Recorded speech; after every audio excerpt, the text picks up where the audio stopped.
there are mirrors all around us. In fact, there's probably a mirror somewhere in this very room that you're looking at right now. Mirrors have been used by humans for thousands of years to see ourselves, to admire our beauty, or perhaps check our hair, or maybe see if we have spinach between our teeth. But what happens when a mirror begins to show something that shouldn't be there? Something that appears behind you when you're looking directly at the mirror, but there's no one behind you. That's exactly what happened to a Reddit user. And it was the first sign that something sinister was about to happen. Our next entry is titled, "The Mirror is Delayed." I had just moved into my first apartment after college. My roommate and I were trying to set up the bedroom. We were placing furniture where we wanted it, testing lamps, etc. It was one of those annoying tasks that takes forever with no clear endpoint. At some point, I decided to go to the bathroom to wash my face and splash some water on myself to wake up a bit. When I turned around from the sink to leave, I saw my roommate standing in the middle of the room smiling at me. I smiled back and said, "I'll be out in a second," and went to dry my hands. As I walked past the mirror, I noticed that my roommate wasn't reflected in it. I thought nothing of it, figuring that he must have stepped out of frame or something, so I dried my hands and went back to the room. At this point, my roommate was sitting on the edge of the bed, still smiling at me. I went over to him and asked, "Are you okay?" Because his smile seemed kind of weird. He replied, "Yeah, I'm fine, just admiring your beautiful face." And then he walked toward the mirror and stood directly in front of it, still smiling. I looked in the mirror and saw myself and my roommate reflected back at me, except instead of a kind smile, my roommate had a maniacal grin on his face, like he was the Joker. I was confused because he had been smiling at me with a normal smile before, not this crazy grin.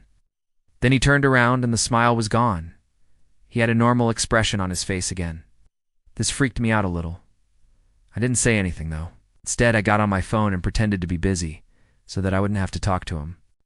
A few minutes later, he called me over to the mirror to look at something.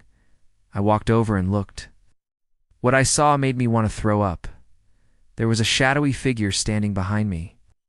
I could only make out the broad strokes of its form, but it was definitely there. It was dark gray, sort of smoke-like and wispy, but solid enough to take the shape of a person. It was also breathing heavily, like it was exerting itself physically. I remember thinking, "Oh my God, he's having a psychotic break."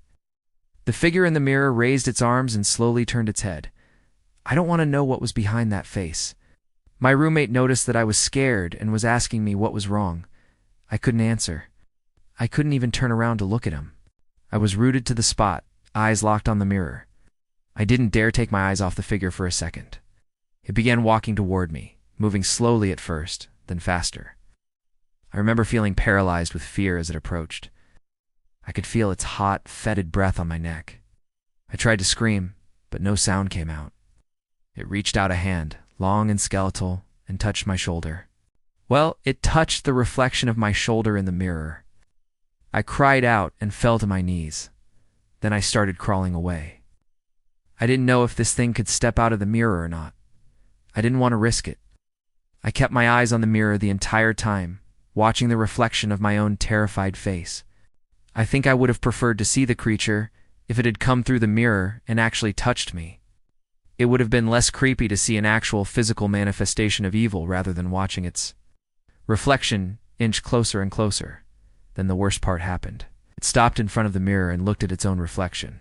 Or more accurately, it looked at my reflection. Its face was pale and gaunt, with deep-set eyes and a twisted smile.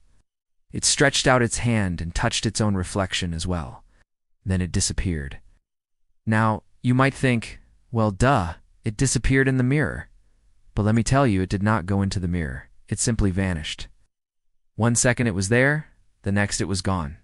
I didn't breathe again until I heard my roommate's voice saying my name over and over. I turned around and he was kneeling beside me asking if I was all right. I guess I had crawled into the bathroom. I don't remember doing it. All I do remember is looking back at him with wide, fearful eyes. He didn't ask any questions. Instead, he helped me get back to the room and sat me down on the bed while he went to the kitchen to grab a glass of water. When he came back, I took the water from him and drank it. I told him what I had seen. He didn't seem too worried. He suggested that maybe I needed to get some rest. Maybe I had been sick from the move and was just imagining things. Odd, but I knew what I had seen. I wish I hadn't seen it, though. It's been almost 2 months since the incident in the mirror, but I can still remember how it smelled. It's like old socks in decay. I can still hear its heavy breathing and feel the fetid breath on my neck. I haven't slept since. I keep seeing the creature in the mirror and the look on its face. I'm pretty sure my roommate has no idea what I'm talking about. But sometimes when I catch him looking at me out of the corner of his eye, I see a flicker of something in his eyes, something cruel and predatory. I don't want to accuse him of anything, but I haven't been able to shake the feeling that he knows something that he isn't telling me. Yeah, this story is pretty terrifying. If I were this guy, I would seriously consider moving out immediately. Even if his roommate is not the cause of this supernatural phenomenon, I don't think I would want to stick around to find out. What do you think? Let me know in the comments below. And as always, thanks for watching. Bye. And please subscribe if you haven't already.